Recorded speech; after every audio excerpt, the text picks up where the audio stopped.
Bem-vindos ao debate. Quando a gente pensa em arquivos, a imagem que vem à mente é quase sempre a mesma, né? Salas, às vezes empoeiradas, cheias de documentos antigos, mas a verdade é que esses espaços são muito mais do que depósitos de papel. Eles são, na verdade, os guardiões de evidências, a base para garantir de direitos e os alicerces da memória coletiva. O material que inspira a nossa discussão de hoje nos obriga a olhar para a disciplina que rege tudo isso, a arquivologia, e fazer uma pergunta bem fundamental sobre a identidade dela. Exato. E a questão que vai guiar a nossa conversa é a seguinte: a prática arquivística, sabe, com todos os seus desafios diários, concretos, ela realmente precisa de uma disciplina filosófica formal, autônoma para se sustentar?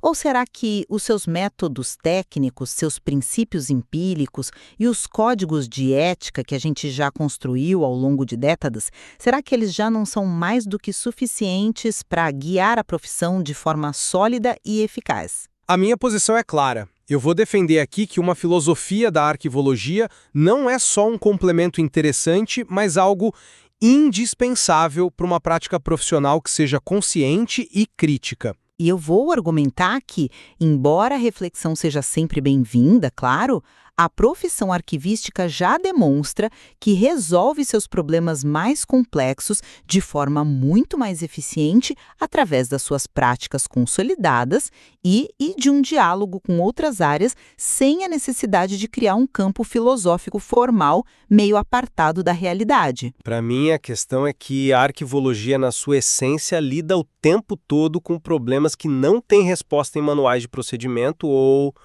em experimentos de laboratório. São, no fundo, questões filosóficas. Pensa num desafio bem atual.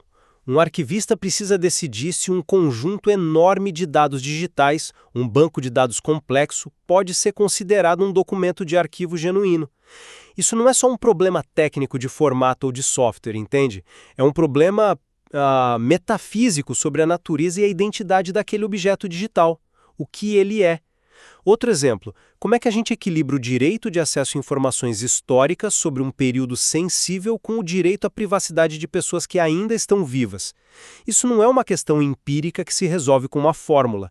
É um dilema ético profundo que exige um raciocínio rigoroso sobre valores que estão em conflito. E essa reflexão não é nova. A própria dúvida sobre se um documento em papel e a sua versão microfilmada são o mesmo documento. Isso nos leva direto ao paradoxo clássico do navio de Teseu. Se a gente troca todas as tábuas de um navio, ele continua sendo o mesmo navio? Se a gente digitaliza um documento e destrói o original, o que temos? É o mesmo documento ou é uma cópia?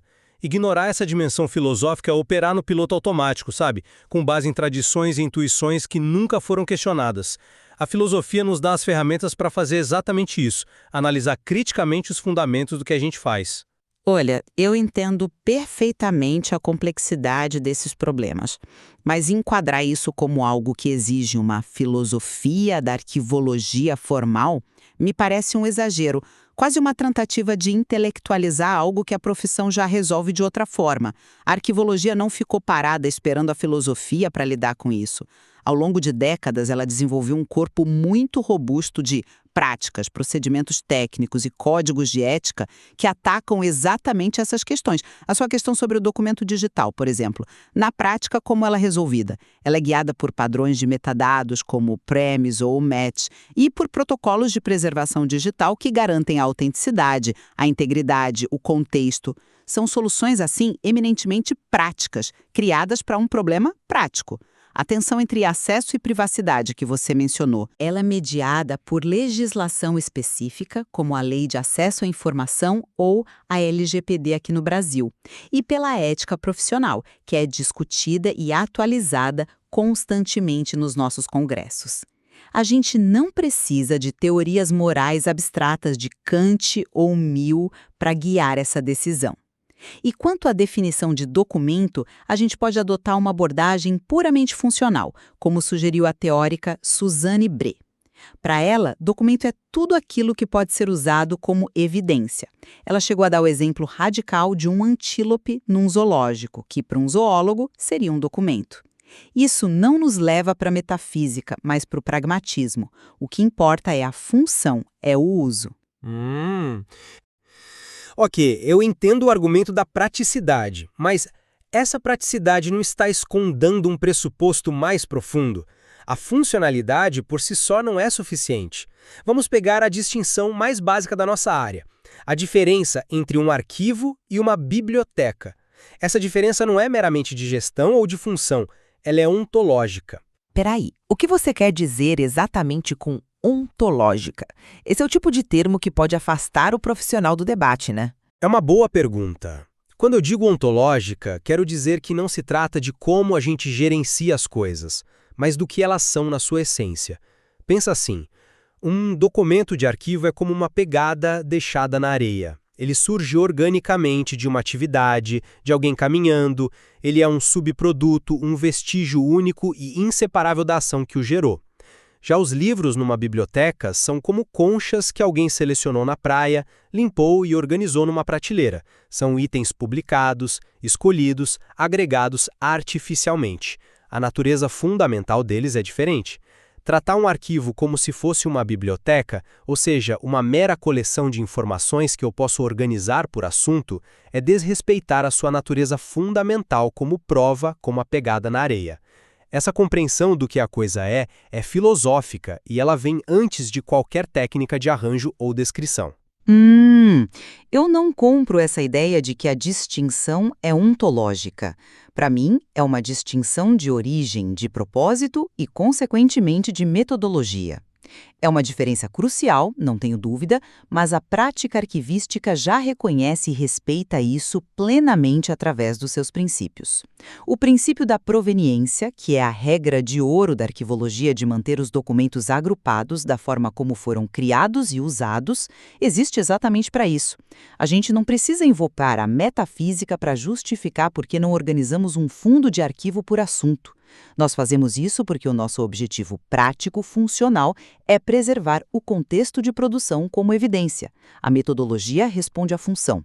A complexidade do mundo digital que você citou nos força ainda mais a focar em soluções práticas. A gente tem que garantir a autenticidade de um registro digital com criptografia, com metadados, com cadeias de custódia. Fica preso em debates sobre se um arquivo PDF é a mesma coisa que seu análogo em papel é uma discussão que não nos ajuda a resolver o problema urgente de como salvar essa informação da obsolescência tecnológica. Mas aí é que está o ponto. Essas soluções técnicas que você descreve, elas repousam sobre pressupostos não examinados sobre o que significa autenticidade e identidade. Pressupostos que funcionam na prática. Nós temos padrões para garantir a integridade de um bitstream, para garantir que ele não foi alterado. Isso não é suficiente. Integridade técnica não é o mesmo que identidade essencial. Deixa eu voltar à pergunta. Se a gente destruir o papel original após a microfilmagem ou a digitalização, algo de essencial foi perdido. A maioria das pessoas diria que sim. O que foi perdido? Não é uma informação, porque a informação está na cópia. O que se perde é algo ligado à sua natureza de original, de vestígio. Essa não é uma pergunta técnica, é uma pergunta sobre valor, sobre o que constitui a identidade de um objeto. O material de base para nossa discussão aponta que a filosofia é a mãe das ciências porque ela fornece os fundamentos, os metafísicos, o que as coisas são, os epistemológicos, como conhecemos as coisas, e os valorativos, o que importa. Sem essa reflexão, a arquivologia corre o risco de virar uma disciplina puramente técnica, uma espécie de engenharia da informação, incapaz de responder de forma crítica aos novos e enormes desafios. E que desafios seriam esses que a técnica não daria conta? Pensa no papel dos arquivos em processos de justiça de transição, como na África do Sul após o apartheid ou aqui na América Latina após as ditaduras. Os arquivos foram centrais para a busca da verdade e da reparação. A decisão sobre quais documentos abrir, como descrevê-los, como dar voz às vítimas que foram silenciadas, isso exige uma reflexão ética profundíssima sobre memória, verdade, poder e esquecimento. Isso é filosofia na prática. Certo. Mas eu discordo que a caixa de ferramentas para lidar com isso seja a filosofia.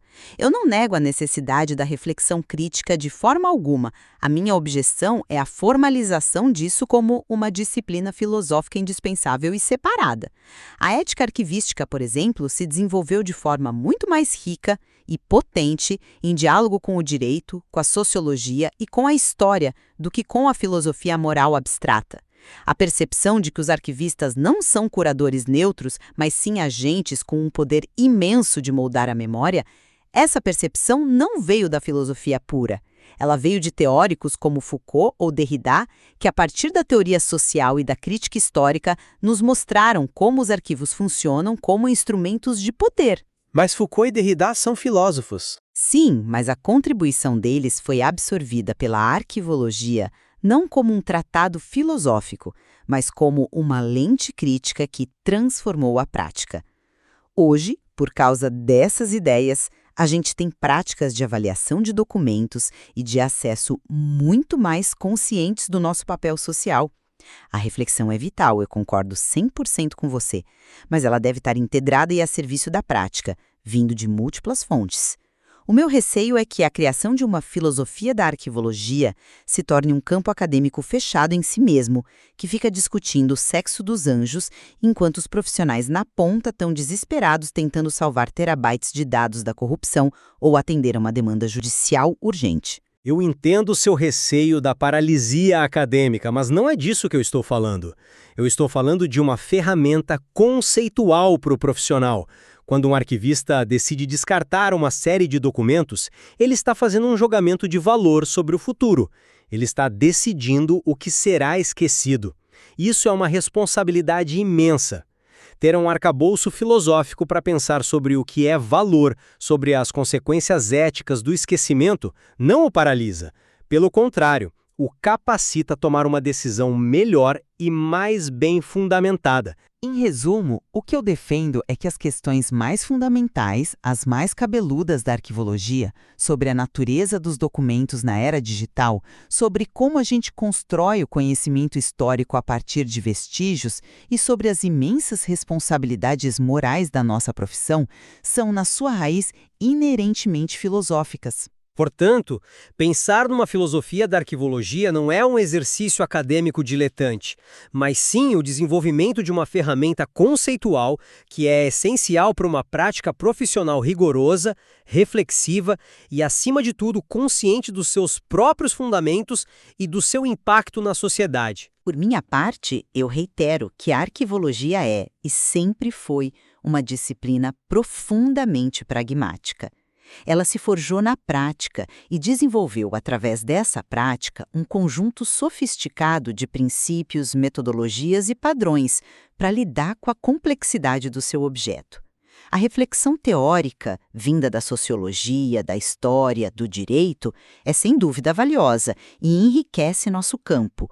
Mas a insistência em uma filosofia formal e indispensável me parece que pode mais obscurecer do que iluminar a forma como a profissão realmente avança, que é através do aprimoramento contínuo e colaborativo de suas práticas, em resposta direta aos desafios concretos que o mundo real nos impõe todos os dias. Fica claro que a tensão entre o fundamento teórico e a aplicação prática não é uma questão resolvida, mas talvez seja o próprio motor que move a identidade da arquivologia. A nossa divergência não é sobre a importância da reflexão, mas sobre de onde ela deve vir e como ela deve ser formalizada. Exatamente. E o material que a gente analisou hoje oferece um campo vasto para continuar explorando essa tensão, mostrando como os arquivos moldam o nosso conhecimento do passado e as complexas responsabilidades éticas que essa tarefa de guardar a memória de uma sociedade inevitavelmente implica.